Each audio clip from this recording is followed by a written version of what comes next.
opportunity to share in the distribution of national wealth. End quote. That's not a paraphrase. That's the actual language of the New Deal's founding speech. 3 years later, Roosevelt pushed the wealth tax of 1935, a 79% top rate that hit in practice almost nobody except John D. Rockefeller.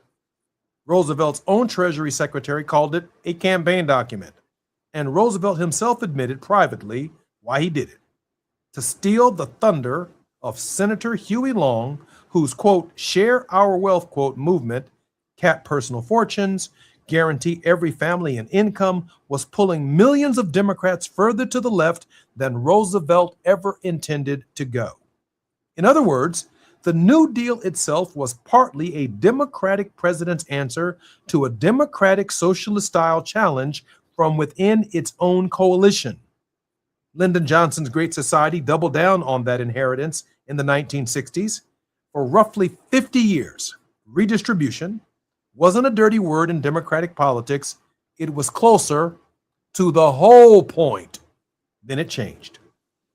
Starting in the 70s and accelerating under Bill Clinton in the 90s, a new wing of the party, sometimes called the Atari Democrats, later the Democratic Leadership Council, made a different bet: growth over redistribution, markets and public-private partnerships over direct wealth transfer, technocratic fixes over big federal programs. That wasn't a Republican takeover. It was Democrats arguing among themselves, deciding the New Deal playbook didn't fit a new economy. That framework, call it neoliberalism, call it the third way, largely ran the party from Clinton through Obama. So when today's Democratic socialists talk about taxing wealth and expanding the safety net, they're not inventing something new. They're reviving one half of a 100-year-old family argument the party had set aside us to right now. One sharp recent essay put the distinction well: what Mamdani and Ocasio-Cortez and the newest wave of DSA-backed Democrats are actually proposing, higher taxes on the wealthy, childcare, paid leave, stronger unions, isn't European-style democratic socialism where the state owns industry. It's closer to what the writer called social capitalist policy, and arguably closer to Roosevelt's own instincts than anything Bill Clinton ran on. But plenty of Democrats look at the same evidence and draw the opposite conclusion. Nevada's Attorney General Aaron Ford has said flatly that Democratic Socialists of America is not the face of our party. Governor Newsom has waved off the whole fight as bunk, insisting that the party has managed this same left-centered tension for decades without losing its identity. And the party's own campaign chair has accused Republicans of hyping socialist labels to dodge a conversation about the cost of living. Meanwhile, centrists worry, not without reason, that a socialist label handed to Republicans as ammunition could cost moderate Democrats their seat in swing districts this November. Same fear that shaped our party over and after George McGovern's 1972 landslide loss.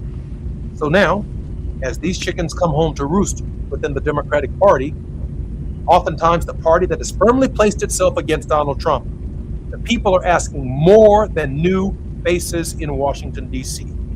They're asking for programs that put a chicken in every pot, that put a job in every home, that put healthcare and make it available for all citizens and reduce the price of groceries, and who cares what it's called.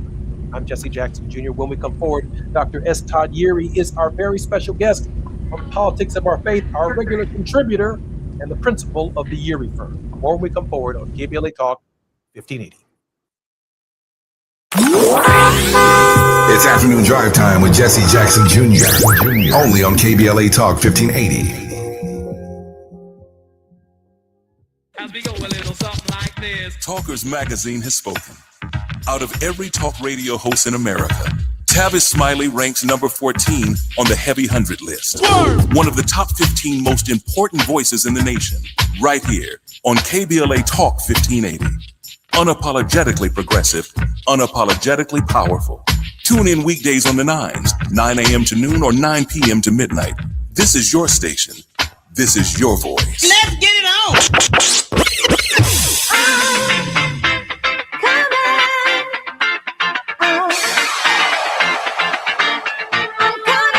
She's sharp. She's fearless. I don't know what they told you, but if they told you that cutting me off is how it's going to get clicks, stop it now. She's that girl, and she's bringing all of that to your radio this summer. Amanda Seales is here. I am Amanda Seales. Comedian, artist, actress, activist, truth teller. The woman who never bites her tongue is coming to KBLA Talk 1580.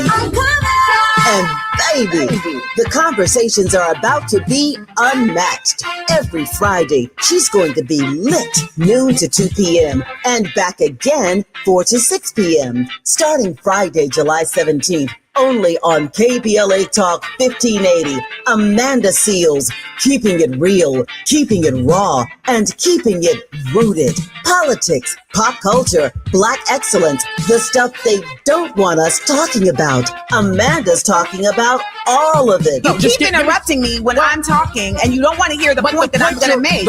And yet you want me to respect your point. And that's not how a debate works. This is not your average radio show. This is a Seales Summer.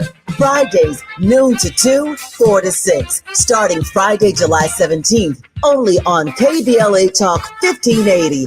Don't just listen. Tune in. Do you owe $10,000 or more to the IRS like Mark? I've been doing home remodeling for 30 plus years, but the economy crashed. I wound up losing my home, losing my job, and on top of that, owing the IRS a ton of money. I owed the IRS $114,000. It really, truly was the worst part of my life.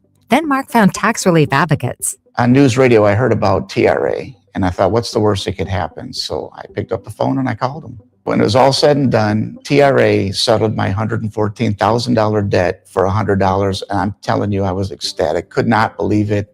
Would recommend TRA to anyone. If you owe 10 or even hundreds of thousands of dollars to the IRS, don't lose hope. Do what Mark did and call TRA for a consultation. But TRA did. They gave me a second chance, and I'm forever grateful. Visit TRA.com or call 800-575-8935. 800-575-8935. That's 800-575-8935. Now back to more of Jesse Jackson Jr. on KBLA Talk 1580. The Jesse Jackson Jr. Show. The Jesse Jackson Jr. Show. The Jesse Jackson Jr. Show. The Jesse Jackson Jr. Show. King Wally drops the beat. Come on and talk with me. Come on and listen to the beat. Come on and talk with me. Come on and listen to the beat. KBLA Talk 1580. I'm Jesse Jackson Jr. It's Wealthy Wednesdays, and on Wealthy Wednesdays, we're in the politics of our faith with Reverend Dr. Todd Erie, Esquire, principal of the Erie Firm, a Maryland-based litigation and government relations firm, and also serves as the senior pastor of the Douglas Memorial Community Church of Baltimore and affiliates. Dr. Erie's social justice work includes having served on the national board of the National Action Network from 2015 to 2021. That's the organization founded by Reverend Al Sharpton, and also served as the executive director of the Rainbow Push Coalition, the organization founded by my father, the Reverend Jesse Jackson. Dr. Erie, welcome forward to the show. You already know where I'm going. We're in the deep end of the pool. Dr. Erie, should Democrats be concerned about the surge within the left and this question of what it means to be a democratic socialist? I don't know if that's the actual question. I think the party has to be concerned with what party labels actually point to, right? What's your plan? To your point, if there are communities going hungry, if we can't pay a living wage, if the wealth gap got wider during a global pandemic, and you still have the top 1% controlling more wealth than the bottom 99%, then the label really doesn't matter. I think the real question that the Democratic Party has to wrestle with is, what does it mean to be a Democrat now? What's the so what to this claim that they've had by way of maybe some association with prior administrations that somehow or other they're in sync with what's going on with the lives of constituents? And so I think democratic socialism to the party is really a threat because it's dealing with the substance of the matter. The word socialism is often loaded because we don't understand what it means. But by practical application, when you have what they often call entitlement programs, that's the language they often use to kind of say that somehow other folks are not worthy of this kind of consideration. Those are really the kinds of principles. The Great Society plan, in many instances, was kind of labeled socialism. That's exactly how they wanted to just kind of taint it, so that it wouldn't be advanced to the interest of the folks at the bottom. And so the real question is not what's a democratic socialist, not who is that, who are we, so that we can have a substantive conversation about what's on the agenda and not just what's on the packaging. You know, Dr. Uri, if substantively the DSA represents the genuine and earnest desires on the questions of affordability, on the questions of our material existence, from healthcare to education to housing, then the question that you raise is a profound one. If the DSA represents that, then what do the other Democrats represent if they don't represent that substantively? That's the reason why I think the party finds itself with this mathematical problem, right? That they can't seem to be able to carry the interests of constituents from one electoral cycle to the other, because they tend to vacillate. They tend to think more, they talk left, they lean right. And it isn't something where somehow or other you have to operate at the extremes. You actually just need to deal with the substance of what's going on in the lives of people. But if you haven't talked to the people, if you haven't spent time with the people, then what you end up doing is you come up with policy solutions that are directed toward the people, but don't really address the people's issues. Dr. Uri, there's already a movement by President Trump to label and confuse the American people on the agenda of democratic socialists by suggesting that the enemy within is now the resurgence or the rise of communism in the United States. And he seems to be aiming it at those candidates who represent a left-leaning trajectory in the midterms, some of whom identify as democratic socialists, others of whom identify along the lines of the questions of affordability. How should Democrats combat that going forward? Tell them, okay, it's not what they call you, it's what you answer to. So if you're gonna call a candidate a particular thing because you're trying to stoke fear out of the ignorance of your own base to make them believe that somehow or other the agenda is antithetical to their needs, then you invite the president and all of his rhetorical flourish, however limited they might be, to a real conversation around substantively, what are you going to do to affect the real life conditions of folks who need government as a partner and not just as a critic? And so I think sometimes this defensiveness that the party often has is because they're missing the opportunity to really engage this administration in what it wants least. And that's a conversation out front in front of people. So yeah, come on, bring whatever your assertion is about what I've got. And once we get beyond the wrapping paper and we deal with what's the product within, then we can have a conversation, and then you can argue whether or not somebody wants to buy what you're selling, or if they want what the party is actually representing, the Democratic Party should be representing and presenting as the viable alternative that addresses the needs of the greatest among us. Dr. Uri, at this hour, we hear rumors of Kamala Harris testing the waters. We have heard of the positioning of Governor Gavin Newsom and J.B. Pritzker. And even at this hour in Tel Aviv, Israel, Rahm Emanuel, the former mayor of the city of Chicago, is challenging Netanyahu and his behavior in the conflict between the Israelis, the Palestinians, the Lebanese, as well as the Iranians. Do you sense from any of the leading Democratic candidates in the case, in the place to replace Donald Trump as the next president of the United States, any candidate that's even in the ballpark of the agenda of the DSA, Democratic Socialists of America?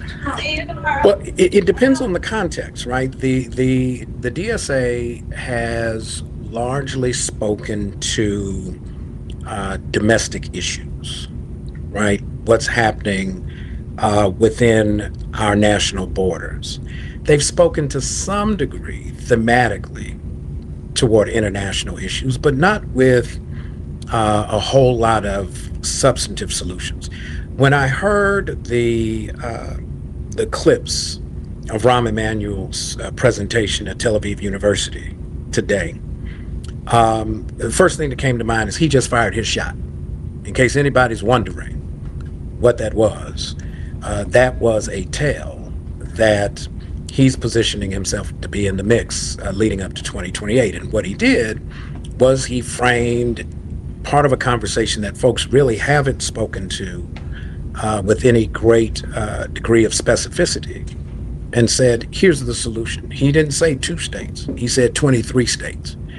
He didn't just come at the critique of a narrow portion of what we've seen in the region over several months. He got right down to, I think, the nitty gritty. You got to stop advancing the territorial seizure. You've got to stop the occupation, and you've got to stop just relying on militarism as the sole resolution to your problems, because all that's going to do is cause you to live perpetually in isolation. I thought to some degree it is much farther than any other potential candidate will want to go, particularly at this time, since they got to figure out how they're going to raise money. But I think the details remain to be seen. That's where you start a conversation. He spoke his piece. Let's see who has something else to say.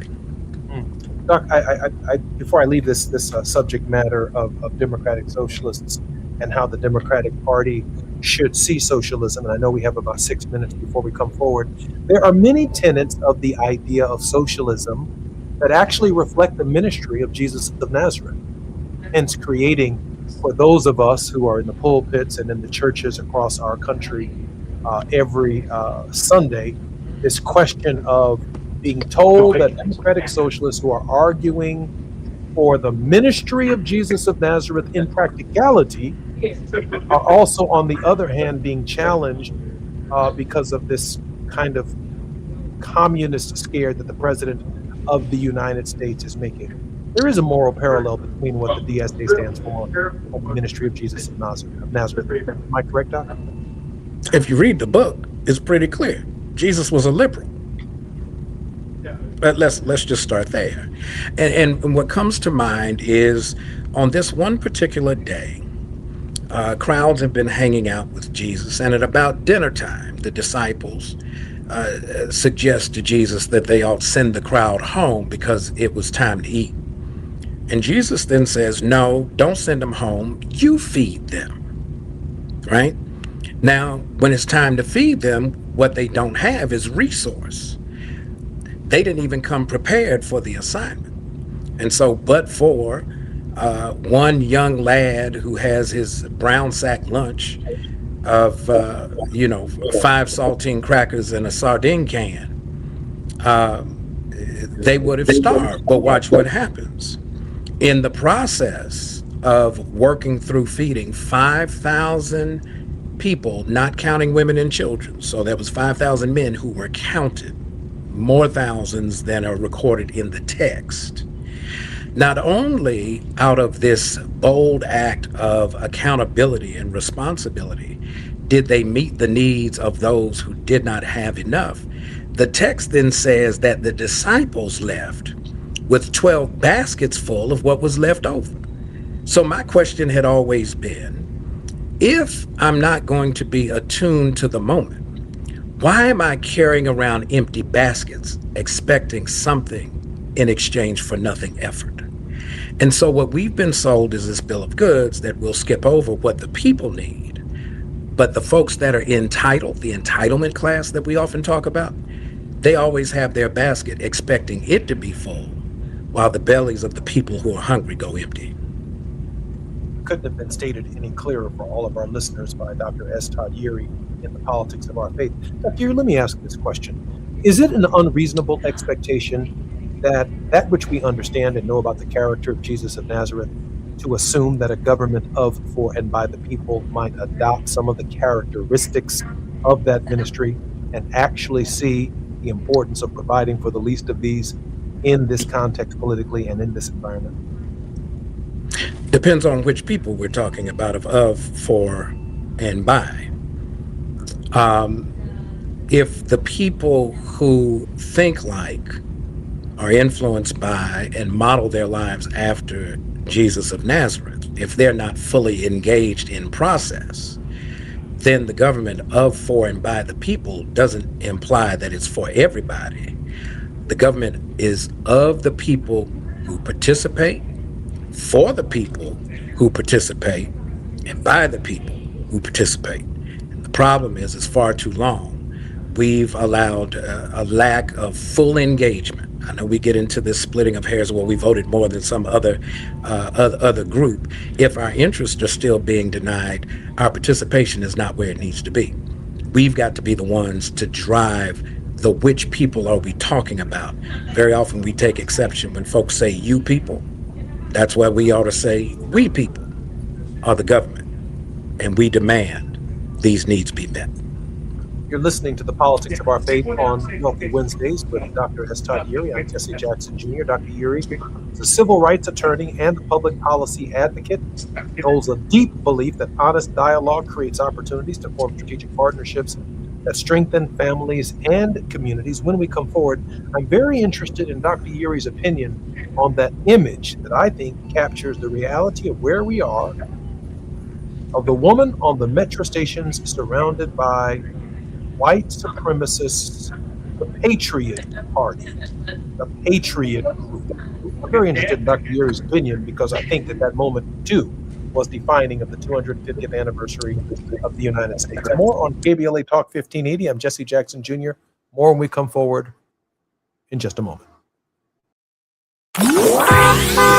It's afternoon drive time with Jesse Jackson Jr. Only on KBLA Talk 1580.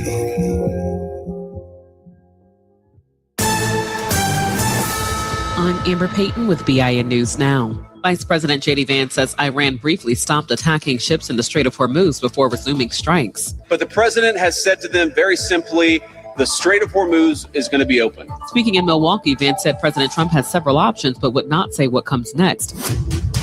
Black teen Carmelo Anthony's new legal team is seeking a new trial and wants the judge removed from his appeal. Anthony was sentenced to 35 years for murdering 17-year-old Austin Metcalf at a Texas track meet. His attorneys claim his rights were violated and argue the judge compromised his impartiality. And Navy Commander Gabriel Edwards has been identified as the sailor missing in the Arabian Sea. The Norfolk, Virginia-based squadron commander made an emergency helicopter landing July 1st. Crews searched for more than 100 hours before suspending the search. Edwards was an HBCU Norfolk State University graduate and was commissioned through the Naval ROTC. Get BIN News Now on demand 24/7 on the iHeartRadio app. Now at Big O, get happy with our Healthy Car Special. Includes a full synthetic oil change, 4-tire rotation, alignment check, brake, battery, and windshield wiper check. Plus, fluids topped off, all for only $59.99. Healthy car, happy life. Now at your local Big O Tires. There is no denying that we've always been the conscience of this country. KBLA Talk 1580 is progressive talk radio built for our community, by our community, and with hosts who look like you, live near you, and care about what you care about. 50,000 watts of truth right here in Southern California. KBLA Talk 1580. Listen live on your AM radio dial at 1580 or stream us live on our KBLA1580.com website or on our free KBLA 1580 app. Unapologetically progressive.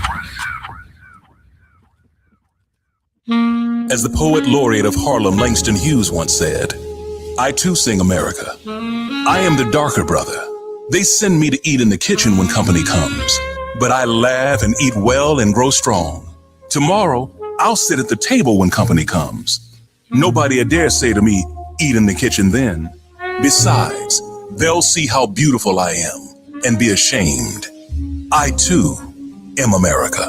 KBLA Talk 1580 and the Inner City Youth Orchestra of Los Angeles invite you to attend the 18th season finale concert I Too Sing America, honoring the 250th anniversary of the United States of America, this Sunday, July 12, 3 p.m. at the Walt Disney Concert Hall. Curated by conductor Charles Dickerson and performed by the largest orchestra of color in the nation, I Too Sing America promises to be a show you won't soon forget. This Sunday, July 12, 3 p.m. at the Walt Disney Concert Hall in downtown Los Angeles.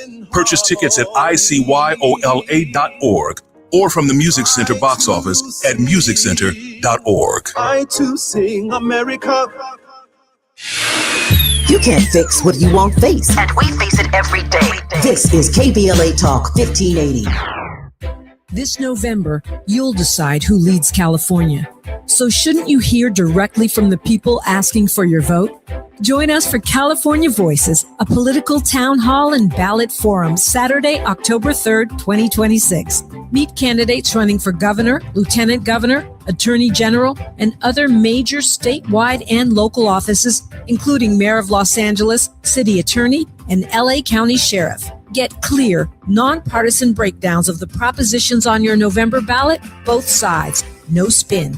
And ask your questions directly, in real conversation, face to face. California Voices is brought to you by KBLA Talk 1580 and the Empowerment Congress, giving you the information you need before you vote. Mark your calendar, Saturday, October 3rd, 2026, California Voices. Follow KBLA 1580 for details and download the KBLA 1580 app. Your vote, your voice. Be there.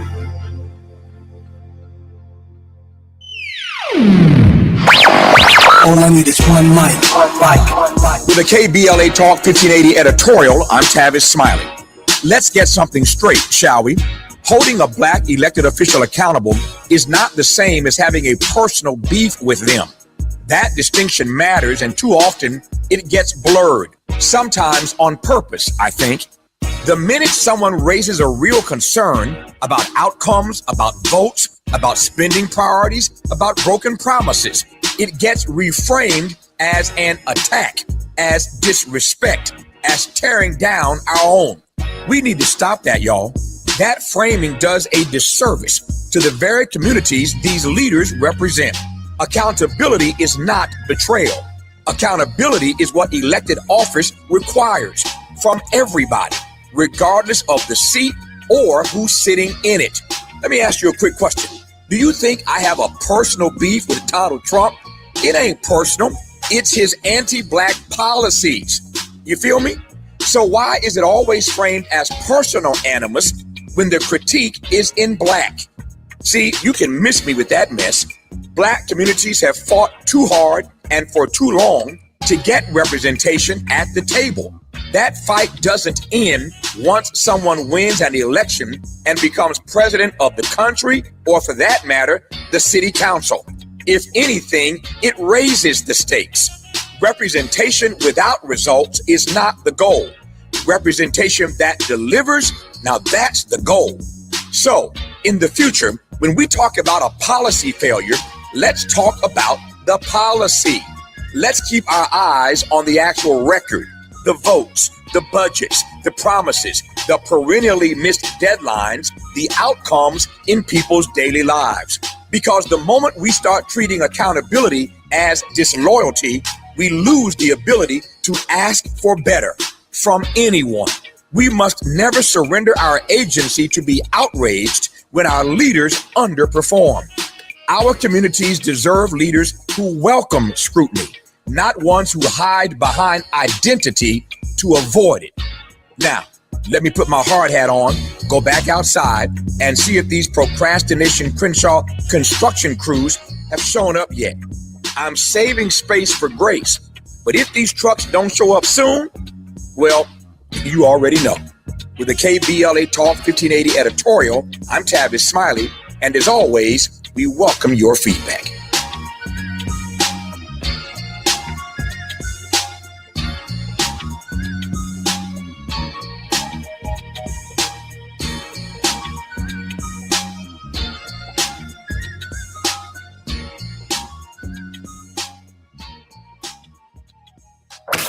You're listening to Jesse Jackson Jr. on KBLA Talk 1580.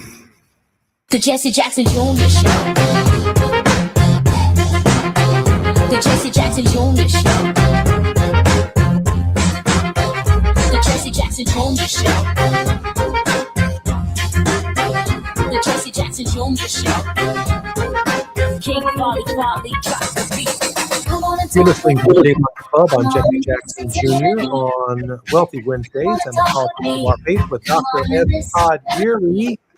Dr. Geary, welcome forward to the Jesse Jackson Jr. Show and to your show, Politics of Our Faith, right here at KBLA Talk 15. I'm always looking forward to Wednesday to see what the conversation's going to be. Always glad to be with you. Dr. Geary, I'm sure you were horrified by what we all experienced and witnessed and saw in terms of the viral image that more than fireworks could, more than a speech could, more than any press conferences could, really define this moment. And I can't think of a more articulate, more thoughtful professor of African American history, of social justice space from the inception of our nation to the present, than you to offer an interpretation of what we saw and its embodiment of where we are in our politics, in our culture, and where we are as a nation, and maybe even as a world in this moment. Dr. Geary. The image that we've seen,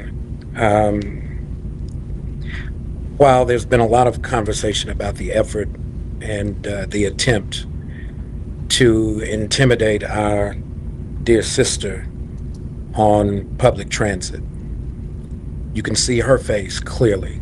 Their faces are obscured. They don't want to be identified because the principles that they stand for really require that they remain anonymous. And so what this image says to me is this is a confrontation, rampant cowardice, and to invoke the socio-political critique of that late political scientist known to the world as James Brown. This is what "say it loud, I'm black and I'm proud" looks like. That's what this moment captures. It appears to be one young woman surrounded, hemmed in by the efforts to limit her agency, but her face is still visible. And so when we think about the contrast, a national anthem where you can't sing all three verses because it tells the truth about what your motivations were. And of course, that was written right here in good old Baltimore, same place where redlining was first institutionalized. Over and against our anthem, facing the rising sun of a new day begun, let us march on till victory is won. This is how victory is won, in the moments where there are efforts to try to limit and isolate, and doing the same thing, not just with her, even on the platform with the other image that's on the screen. But beyond the two central figures, the efforts to try to intimidate and limit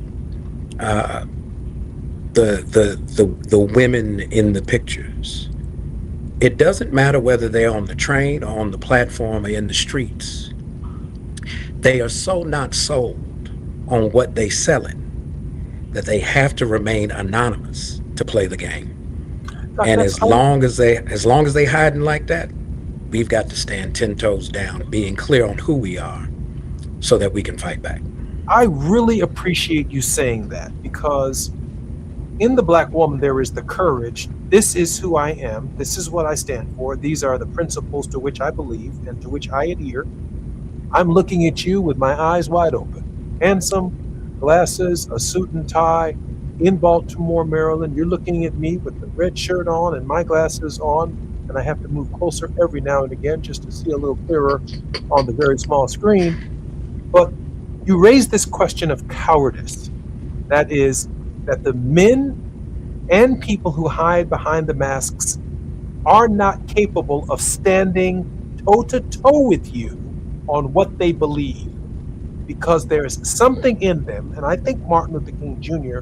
raised this question. There is something within them that knows morally that what they are doing is wrong, that they cannot defend it. They don't want their friends to see it. They don't want their children to see it. They may or may not even tell their significant others that they are a part of it, but they do it notwithstanding. What does that say to you, Dr.?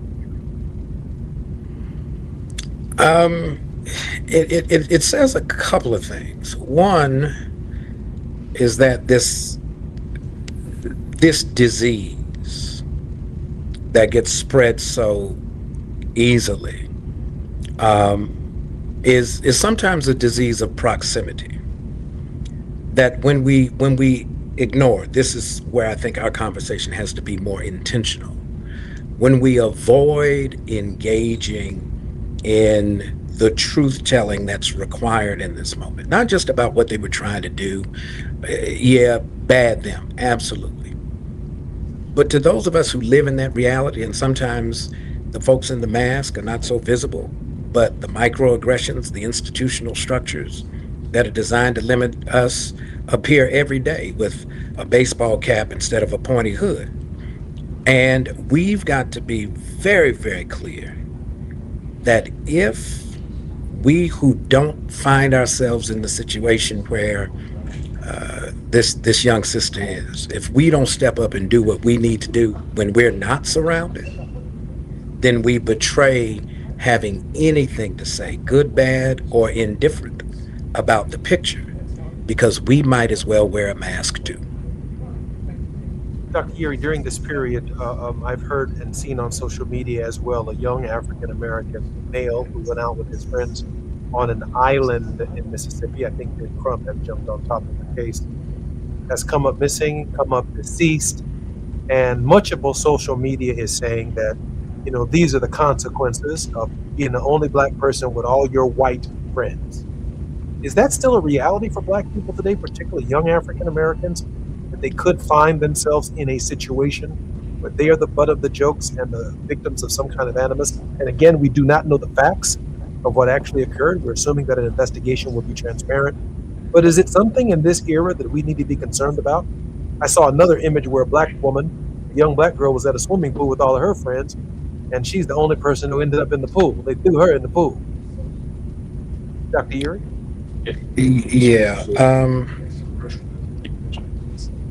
That's correct. I'm helping folks navigate the hallway. Here's why it is more concerning today than it has been in probably a generation. And it is because in the discourse, when you have Doug Bergen, a member of the cabinet, saying, oh, they're just expressing free speech, even though I don't agree with anything that they stand for. That's kind of like the nod in the week. It's kind of a different version of what this president said during his last administration when he told these types of groups, stand back and stand by. Dr. Erie, I'm Jesse Jackson Jr. We're going to let you finish that answer when we come forward. More on KBLA Talk 1580. You're listening to Dr. Todd Erie, The Politics of Our Faith, on KBLA Talk 1580.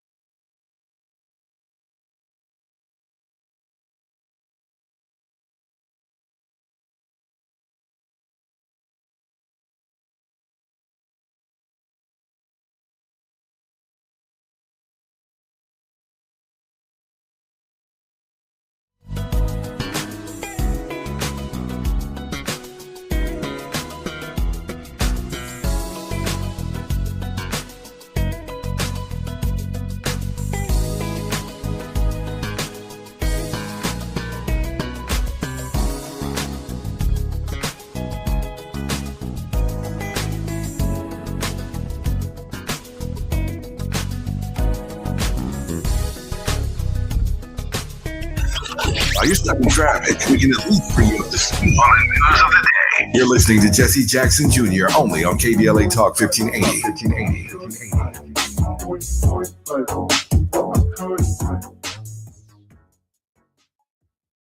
And the match is about to begin. Most of the team is out with COVID-19, so there'll be some substitutes tonight. What's this? We have an unexpected guest on the field. It's a dog. Well, they could do with extra players.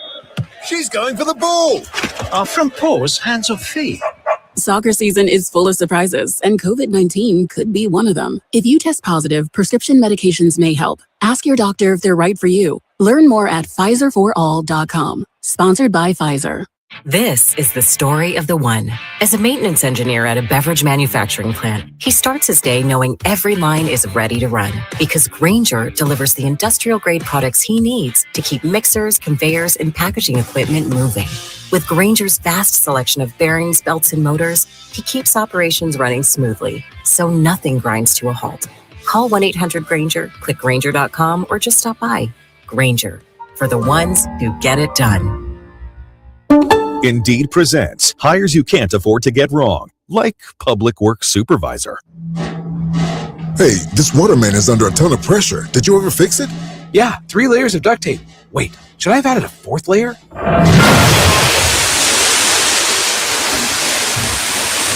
This is a job for sponsored jobs. This is what happens when you don't sponsor your job on Indeed. Next time, get matched with quality candidates with Indeed sponsored jobs. Visit Indeed.com/hire now and sponsor your job today. Back to school starts now. Get long-lasting battery life on the Dell XPS laptop powered by Series 3 Intel Core so you can work from anywhere. Now starting at $699 with exclusive student pricing starting at $599. Complete your setup with savings on select monitors and must-have electronics and accessories. Limited time deals and free shipping on PCs and more await you at Dell.com/deals. That's Dell.com/deals. Hear that? That's the sound of your life. Perfectly imperfect. Beating in rhythm to the world you've created. But every time you drive after drinking, music gets drowned out. Your life sounds pretty great. Don't let a buzz ruin it. Buzz driving is drunk driving. Don't drive buzzed. A message from Nitsa in the Ad Council. KBLA Talk 1580. We've got a lot to talk about. KBLA Talk 1580, connecting you with services and solutions. These are hard times for housing in America. Too many in our community face barriers to safe housing, behavioral health care, and affirming spaces for healing, particularly those impacted by poverty and stigma or incarceration. Rooted in South LA, Ahmad supports impacted communities through housing, wellness, and leadership development. Ahmad provides culturally responsive, peer-led support from transitional housing and mental health services to leadership development and youth empowerment. They offer safe, affirming houses for youth, transgender women, and formerly incarcerated individuals. Therapy and peer support with a focus on healing trauma in Black communities. HIV prevention and care, free testing, education, and wraparound services for whole person wellness. Standing in the gap with health, housing, and hope. Reach out to Ahmad Institute at 323-569-1610. That's 323-569-1610. Or visit amaad.org. This is a community call to action from KBLA Talk 1580. Ready to order? Yes. We're earning unlimited 3% cash back on dining and entertainment with the Capital One Saver card. So let's just get one of everything. Everything? Fire everything. The Capital One Saver card is at table 27 and they're earning unlimited 3% cash back. Yes, Chef! This is so nice. Had a feeling you'd want 3% cash back on dessert. Ooh, tiramisu. Earn unlimited 3% cash back on dining and entertainment with the Capital One Saver card. Capital One, what's in your wallet? Terms apply. See CapitalOne.com for details. Now back to more of Jesse Jackson Jr. on KBLA Talk 1580. The Jesse Jackson Jr. Show. The Jesse Jackson Jr. Show. The Jesse Jackson Jr. Show. The Jesse Jackson Jr. Show. King Volley drops the beat. Come on and talk with me. Come on and listen to me. Come on and talk with me. To me. KBLA. I'm Jesse Jackson Jr. Welcome forward to the Jesse Jackson Jr. Show on KBLA Talk 1580. We're in the politics of our faith. Dr. guest Todd Geary. Dr. Geary, just before the break, I was asking you the question as to whether or not these are perilous times to be the one black person in the room with all of your white friends. Is that true or is that not true? I think this is where I invoke Childish Gambino. This is America. I think the situation and the history warrants, as one of my late mentors expressed, that sometimes the survival in this context with these hostilities is that in order to make it as a black person in America, you've got to have a certain level of paranoia as your functional state of operating, always concerned and aware. But we also have to be aware that our kids have grown up in a context where the struggle has not been so obvious. And so they tend to explore things that we would never think about, and we've stopped having conversations. Where are you? Where are you going to be? Let me know who you're with, where you're going, how long you're going to be there, when you're coming home, who's driving, who's not. All of those things kind of go together. And so I think the realities are, particularly with what we've seen recently, and not just with Nolan Wells. Remember, even in Illinois a few years ago, before your father passed, he was in downstate Illinois, as he could, several times, because similar circumstances, right? And so I think we have to see it for what it is. I don't think it's necessary for me to say, but I think if we were to think about, all right, if the threat could be real, what you gonna do about it? You know, when I began the program earlier today, I talked about the two-ness that W.E.B. Du Bois talked about and the synthesis that Martin Luther King Jr. talked about in terms of who we are as people and as individuals. And that Reverend Jackson talked about the hybrid. And you have to develop a Negro instinct. I mean, if you find yourself to be the only black young lady on a fraternal line, or sorority line of all white women, you have to have an instinct. If you find yourself the one African-American male pledging an all-white male fraternity, or the only black male on a boat with all your guy friends, you have to have an instinct that somehow things may go south, and they may go south very quickly. And that without that sense of paranoia, Dr. Geary, I don't know how you make it in this environment. To be the one black person in the president's cabinet is, I don't care what they say, is to tolerate some humility. There's something that's going to be said in the Donald Trump cabinet, and you're the only Secretary of Housing and Urban Development, and you better laugh and giggle just like everybody else in the room and act like you're not offended. Kind of like Clarence Thomas in the rooms that he's in all by himself where things are said, and he either identifies with them or he's just quiet about it. But much of his opinion suggests that he identifies with them. So, to your point, Dr. Geary, there is a healthy sense of paranoia of what it means to be black in America, and that's at an airport, that's on a train, that's in public transportation. It means pay attention to your surroundings. And I don't care what your degree is or who you are or what your pedigree is. The consequences of not paying attention are that extraordinary if you trust your first instinct. And that Negro instinct is real. Dr. Geary, you have about 4 minutes for your word of hope. You stir up in me a reminder from my days when I was a young air traffic controller, a career field that is severely underrepresented by capable black men, black women, men and women of color. I was flying back to Chicago, using the program access that we had to fly on the flight deck with the crew. We actually would sit right behind the pilots. There was a protocol we would have to follow, and I followed it to the letter. I even had the letter of the airline with me.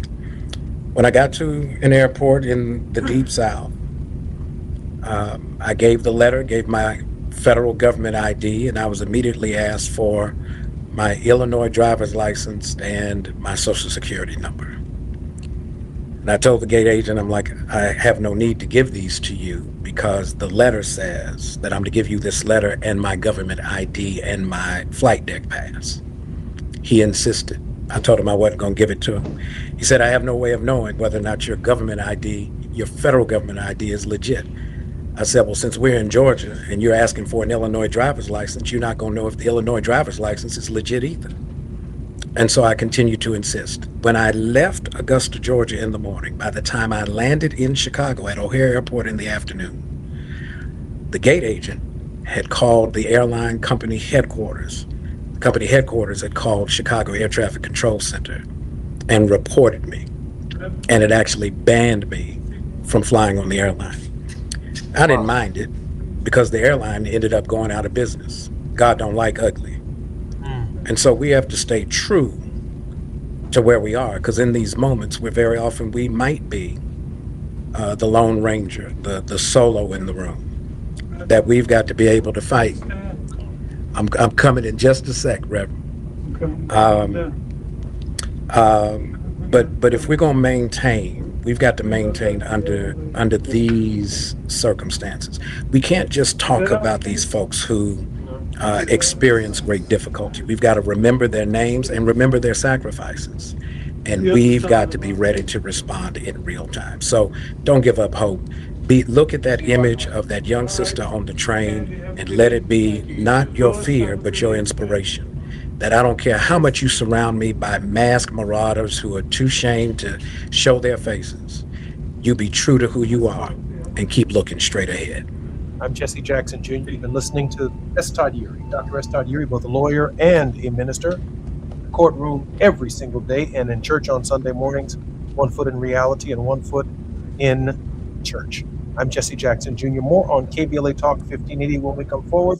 Looking forward to seeing everyone tomorrow right here on KBLA.